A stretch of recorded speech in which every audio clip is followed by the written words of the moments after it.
हमारे साथ कैबिनेट मंत्री अनिल कुमार जी मौजूद हैं। मुजफ्फरनगर आज पहुंचे हैं और मुजफ्फरनगर में आज इनके स्वागत ने मुजफ्फरनगर में अब तक जितने भी मंत्री बने हैं उन सबका रिकॉर्ड तोड़ दिया है। बात करने के लिए खुद कैबिनेट मंत्री जी अनिल कुमार हमारे साथ मौजूद है। मंत्री जी, पहले तो सचनामा इंडिया प्लस न्यूज की टीम की ओर से बहुत बहुत बधाई। आप धन्यवाद, बहुत बधाई। मंत्री जी, किस तरह से देखते हैं जिस तरह से आज उत्साह आपके कार्यकर्ताओं में, आपके चाहने वालों में, यूपी गेट से मुजफ्फरनगर तक का सफर, ऐसा स्वागत अब तक किसी और का नहीं देखा गया।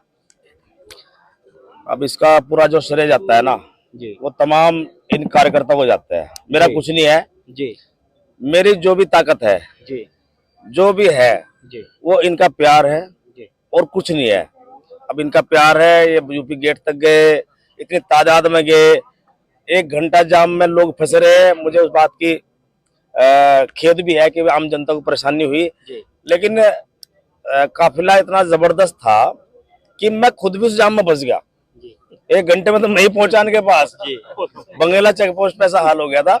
लेकिन सर्व समाज के लोगों में बहुत खुशी है और ये निर्णय बहुत महत्वपूर्ण है। इसका श्रेय आदरणीय चौधरी जयंत सिंह को जाता है, जिन्होंने एक छोटे से कार्यकर्ता को विधायक बना और उसके बाद में कैबिनेट मंत्री बनाने का काम किया, वो आदरणीय जयंत चौधरी जी ने किया। और पश्चिम उत्तर प्रदेश के राजनीतिक इतिहास में जब से लोकतांत्रिक व्यवस्था लागू हुई है, हमारे समाज का, हमारे वर्ग का आज तक कोई भी कैबिनेट मंत्री नहीं बना किसी भी सरकार में, विशेषकर पश्चिम उत्तर प्रदेश की मैं बात करूंगा। राज्य मंत्री स्वतंत्र प्रभार तो बहुत रहे, लेकिन कैबिनेट में बैठने का जो है अधिकार किसी को नहीं मिला, सौभाग्य प्राप्त किसी को नहीं हो पाया। ये आदरणीय जयंत चौधरी के कारण ये मुझे सौभाग्य प्राप्त हो रहा है कि मैं आदरणीय मुख्यमंत्री जी की कैबिनेट में बैठकर लोगों के जो मसले हैं, लोगों के जो मुद्दे हैं, उन पर उनसे चर्चा करने का काम करूंगा, उनको हल कराने का काम करूंगा। ये बहुत बड़ी बात है, बहुत बड़ा निर्णय हमारे समाज के लोगों के लिए हुआ है। वैसे तो आप लोगों को जानकारी दो, हमारा समाज ज्यादातर बसपा से जुड़ा रहा, लेकिन बीएसपी की भी सरकार रही 2007 से लेकर 12 तक। उसमें भी अपने समाज के किसी व्यक्ति को पश्चिम उत्तर प्रदेश में कैबिनेट नहीं दिया गया, जबकि उसमें अपेक्षा ज्यादा करते थे लोग, उसमें भी नहीं दिया गया। लेकिन उस पर कोई टिक्का टिप्पणी करने का कोई सवाल नहीं है। आज ये जो लोग आए हैं, ये 2012 से ये वर्ग सत्ता में नहीं है। आज 2012 सत्ता में नहीं है।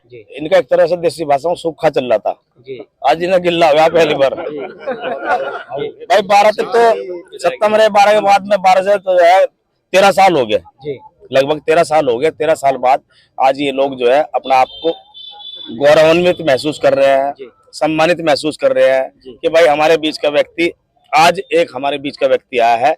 और जैसे बनाया ने, ये भी एहसास है कि इनको किसने बनाया है, पूरा एहसास है।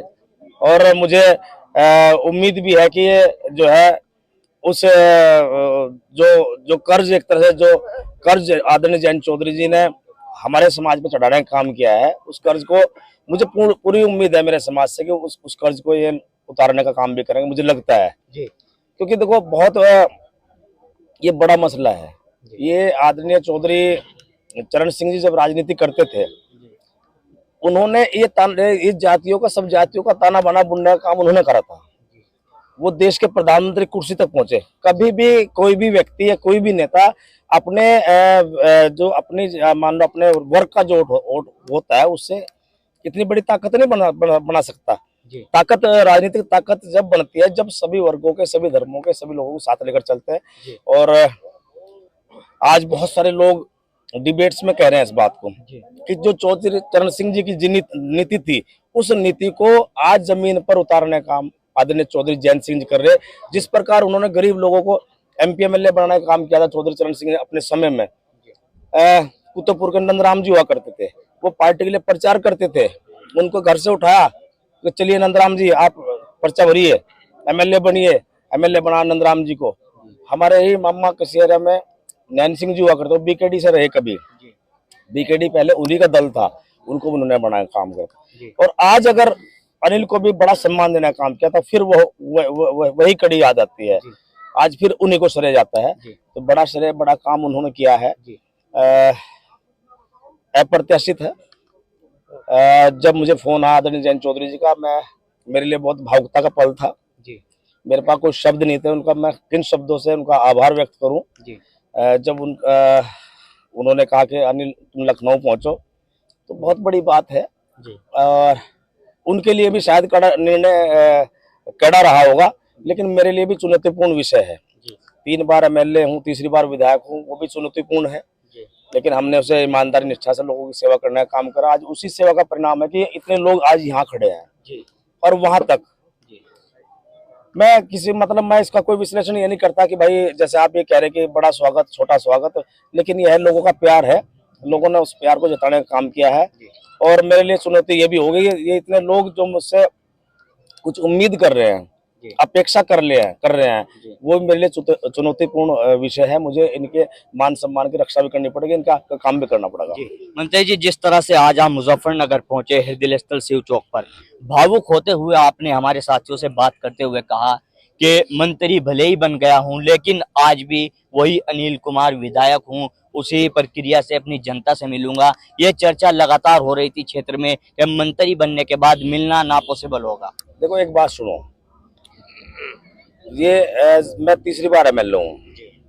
कोई व्यक्ति मेरे क्षेत्र का आज भी ये नहीं कह सकता कि विधायक जी जो है क्षेत्र में रहते हैं। मैं क्षेत्र में लोगों के दुख सुख में शामिल रहता हूँ, उनके जो भी मैं काम कर सकता काम करता हूँ। ये बड़ी जिम्मेदारी है। समय घंटे वही 24 है।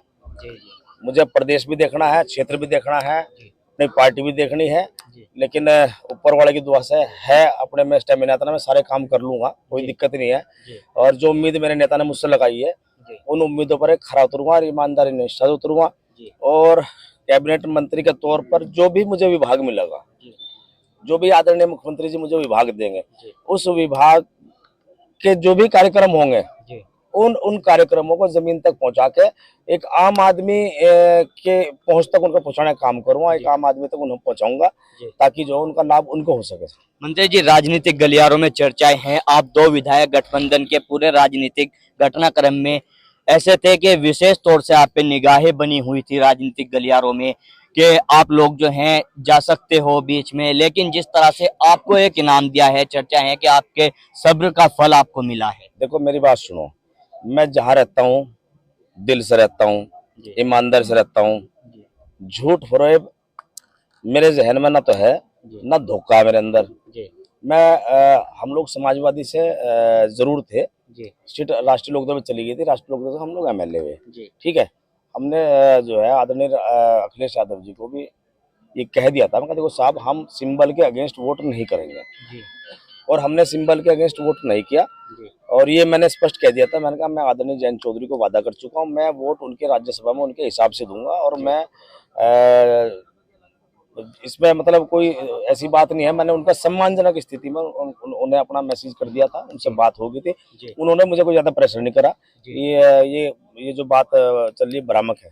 जी, क्या मैसेज देना चाहोगे क्षेत्र की जनता के लिए, जिस तरह से आज बहुत उत्साहित नजर आ रही है आपकी क्षेत्र की जनता? जितने लोग आज स्वागत कार्यक्रम में मौजूद रहे, सब समाज के लोग थे, दलित भी थे, पिछड़े भी थे, अगड़े भी थे, और बड़ी संख्या में अल्पसंख्यक समाज के लोग भी थे। मैं सभी से कहूंगा, क्योंकि एक सवाल मीडिया के माध्यम से बन रहा है, आप लोग भी सवाल करते हो कि विधायक जी आपको मुस्लिम समाज ने इतना वोट दिया था, आप हाथ उठवा लो यहाँ कितने मुस्लिम समाज के लोग। जी बिल्कुल, वो हमने रियलिटी चेक कर लिया है, जो नाराजगी थी वो दूर हो गई। बता रहा हूँ, नाराजगी तो दूर होनी है। तो एक बात सुनो, आदमी को चाहिए काम, और ये जो विपक्ष के लोग हैं ये भ्रमित करते हैं, भारतीय जनता पार्टी से डराने का काम करते हैं दलितों को और अल्पसंख्यकों को, जबकि जब कोई कार्यक्रम लागू होता है उसका लाभ दलित को मिलता है, उसका लाभ अल्पसंख्यकों को मिलता है।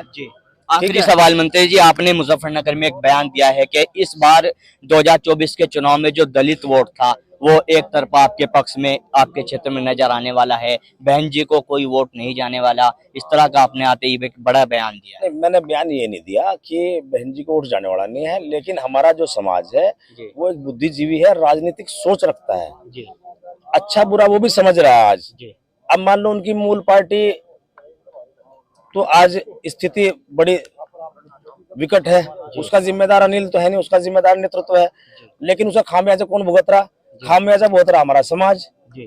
इनको दिक्कत है, जी आज इनको सम्मान मिला है, आज इनके काम होंगे, तो ये क्यों नहीं वोट देंगे भाई? जब इनका ऊपर एहसान जो है आदित्य जैन चौधरी ने किया है और मैं कल को इनके बीच जाऊंगा, भाई मेरे को इतना बड़ा सम्मान मिला है, मैं 24 घंटे आपके लिए खड़ा हूँ, तो मेरे सम्मान के लिए आपको वोट करना पड़ेगा। तो ये हमारे माध्यम से, राष्ट्रीय लोकदल के माध्यम से एनडीए को वोट करेंगे और हम पश्चिम उत्तर प्रदेश में क्लीन स्वीप करेंगे। पश्चिम उत्तर प्रदेश में राष्ट्रीय लोकदल एक मजबूत धुरी है और क्लीन स्वीप करेंगे, सारी सीटें जीतेंगे, 80 की 80 उत्तर प्रदेश में जीतेंगे और 400 का पार का नारा जो प्रधानमंत्री जी ने दिया है वो भी साकार होगा और ये इतिहास रचा जाएगा कि जो 10 साल प्रधानमंत्री रहने के बाद भी तीसरी बार भी नरेंद्र मोदी जी भारी बहुमत से तीसरी बार देश के प्रधानमंत्री बनेंगे।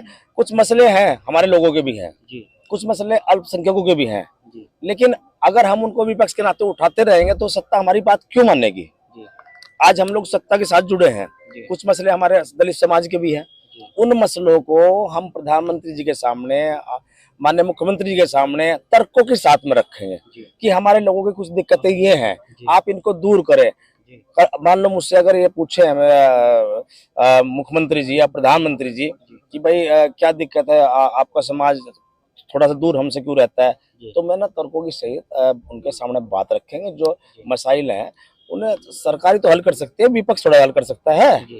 तो सरकार में रह के हम सरकार में सब लोगों के मसले रखेंगे। मंत्री जी, कीमती समय देने के लिए बहुत बहुत धन्यवाद। तो हमारे साथ में अनिल कुमार पुरका जी विधानसभा से विधायक और कैबिनेट के मंत्री बनकर आज मुजफ्फरनगर पहुंचे हैं और जिस तरह से स्वागत हुआ है मुजफ्फरनगर में अब तक किसी का इस तरह का स्वागत नहीं देखा गया है और 2024 के चुनाव को लेकर बड़ा दावा ये कर रहे हैं। देखना होगा अनिल कुमार को कैबिनेट मंत्री बनाने का किस तरह के परिणाम 2024 के चुनाव में सामने आते हैं।